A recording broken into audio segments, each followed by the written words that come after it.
जी मैं ऋषि वासवानी, यहाँ पर मैं इंटरव्यू के लिए आया हूँ। मिस्टर वासवानी, आप वहाँ बैठ जाइए। चलिए चलिए। Thank you. चलिए, मीटिंग का टाइम हो रहा है।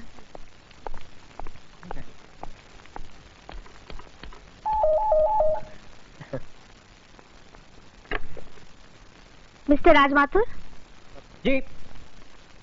प्लीज आप अंदर जा सकते हैं। कल की जांच किसने की? We don't no.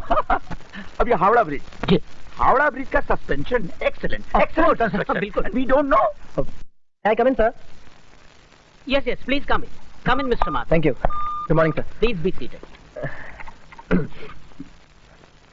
Mister Mathur, आपने तो सिविल इंजीनियरिंग में सिर्फ डिप्लोमा किया है, हमें तो डिग्री होल्डर्स मिल रहे हैं। Right. अब मैं आपका मतलब समझा नहीं, सर।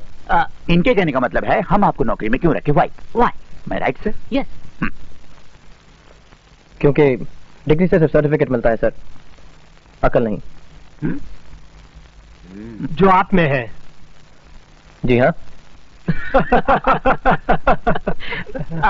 आप इसे साबित कर सकते हैं? जी बिल्कुल।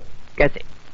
अब मिसाल के तौर पर आप ही के बनाए दिल्ली में शक्ति नगर कॉम्प्लेक्स को ले लीजिए, जिस पे आपको बड़ा नाज है। नाज क्यों नहीं होगा? दिल्ली के सबसे पॉश और अच्छे कॉम्प्लेक्सेस में से एक है, you know. That's very true, sir. और इस कॉम्प्लेक्स की लागत तकरीबन 30 crore. Am I right, sir? 30 crore. The RCC component 15 crore. Right. कितने पैसे की फजूल बर्बादी। What do mean? मेरा मतलब है कि अगर इस फाउंडेशन के लिए आप रबल मेसनरी यूज करते तो आपके आरसीसी की बचत होती 15%। 15%?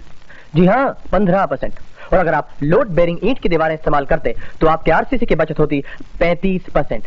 35 plus 15%। You mean 50%? Correct, 50। Masonry, ईंट, मजदूरी, इसका खर्चा आता 2.5 करोड़। और जहां पर आपने 15 करोड़ रुपए खर्च किए हैं वहां पे आपका पूरा खर्चा आता सिर्फ 10 करोड़। अब आप इसको चाहे 5 करोड़ की बचत कह लें या फिर 5 करोड़ का फायदा।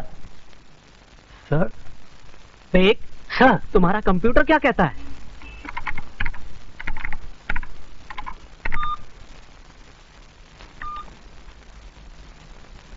he is absolutely right, sir.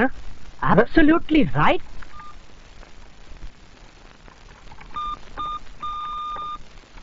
हाँ, मोदी, ये कॉम्प्लेक्स किसने बनाया? सर, मैंने नहीं।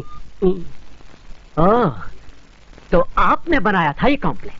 यस सर, बट इसका मतलब है सर कि ये नौकरी मुझे ही मिलनी चाहिए। Thank you. Of course you got the job. Congratulation. Congratulations, my boy.